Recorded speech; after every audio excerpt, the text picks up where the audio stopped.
Chromium? Ayun. Ingat tayo. Morning po. Morning. Morning. Natanong po ako maano po. Dati nga po nyo akong Pasyente. pasyente po. Ano nangyari, sir? Na-serve lang po siya kagabi pauwi sa bahay din sa motor po. Mga 11 ng gabi. Tapos po, na-serve lang kasi motor niya, may nagawa spalto. Siguro may pagkamalakas din yung pagdadrive. Magti 3 o'clock na kami nasa ospital. Wala pang ginagawa sa Kasi kailangan yan, operation po yan. Kailangan po yan. Ang tawag po dito is acromioclavicular joint. Kahit sino pong pinakamagaling na manghihilot, hindi po kakayanin yan. Kahit itulak ko po paangat yan, actually, putol po talaga yan. Para maintindihan nyo lang. Yung clavicle po, at yung acromion o yung AC joint, nagdudugtong po yan dahil po sa ligaments. Ito po yan. Sa dito. Opo. Dito po, harap po kayo. Para lapit mo, para maintindihan mo ano. Pagka itong disgrasya nyo, napuputol lang yan. Kunyari, yan, katulad yan, disgrasya.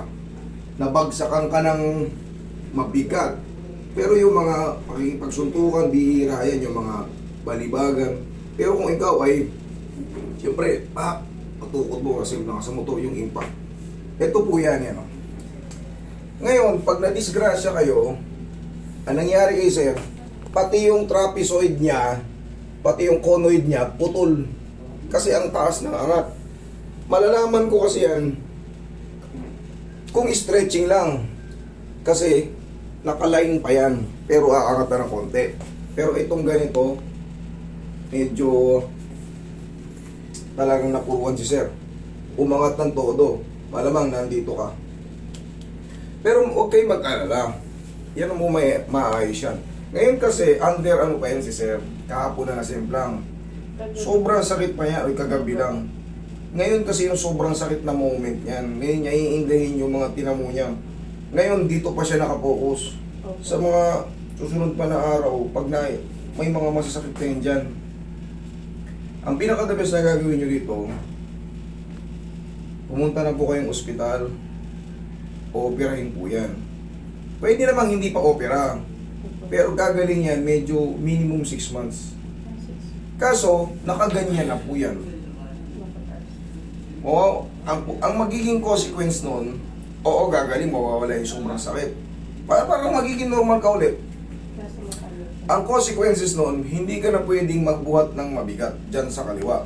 Kasi pag nagbuhat ka ng mabigat na kaliwa, kung meron man na iwan na ligaments na nakakapit, kunyari naiwan yung conoid, yung pinakadulo, tapos pati yung dito mo, yung sa clavicle, yung dito, mangangawit po yan, buong pa ganyan. Yun lang, mangangawit. Pero pag napahinga ka na mga 4 days, 5 days, goods ka na naman. Yun lang magiging consequence yan. Hindi mo na siya pwedeng... May penamit na wala naman. Ganito po yan. Talagang pang pain reliever po yan habang hindi pa siya na ano. Para kumbaga, ma-overcome niya yung pain na nararamdaman niya ngayon. Sugat po yun, punit. Punit yan, torn. Torn ang tawag yan, torn conoid tsaka trapezoid. So, ang pinaka-the best po niyan, hospital po kayo para kahit pa paano, dito naman, di naman tayo nagre-reseta, maresitahan kayo ron. Pero, mas the best yan, pa-opera. Ang gagawin dyan, hindi naman ano yan eh. Paibabalik yan, lalagyan ng tinatawag na yan. Yung bracket na ano, tinatawag na titanium plate. Balik sa normal. Pero kung hindi nyo pagagamot, minimum 6 months ang paghihilom yan. Okay? Mahal po ba yun?